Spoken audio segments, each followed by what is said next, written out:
अतिशय महत्त्वाची बातमी समोर येतेय। बातमी थेट कर्नाटकातून आहे। कर्नाटकच्या मुख्यमंत्र्यांनी थेट पोलीस अधिकाऱ्यावरच हात उचललाय। कर्नाटकातील बेळगाव इथे केंद्र सरकार विरुद्धच्या निदर्शनादरम्यान सुरक्षा व्यवस्थेत त्रुटी आणि भाजप कार्यकर्त्यांनी काळे झेंडे दाखवल्यानंतर सिद्धरामय्या यांना आपला राग चावरता आला नाही आणि त्यांनी थेट स्टेजवर कर्नाटक पोलीस अधिकाऱ्यावरती हात उचललाय। सिद्धरामय्या यांनी प्रथम बेळगावच्या अतिरिक्त एसपींना फोन केला आणि नंतर रागाने हात वर केला।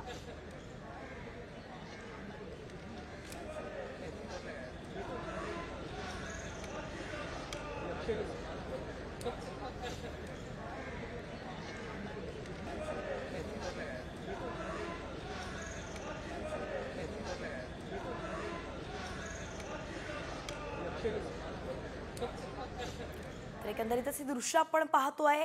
सिद्धरामय्या या ठिकाणी दिसतात आपल्याला। कर्नाटकचे मुख्यमंत्री आहेत आणि त्यांचा कार्यक्रम एक होता, त्यावेळी जी त्रुटी झाली होती सुरक्षेच्या संदर्भातली, शिवाय त्या ठिकाणी भाजपचे कार्यकर्ते आले, त्यांनी काळे झेंडे दाखवले आणि या सगळ्यावरून सिद्धरामय्या जे मुख्यमंत्री आहेत त्यांची तार सुटली आणि त्यांनी थेट पोलीस अधिकाऱ्यावरच हात उगारला।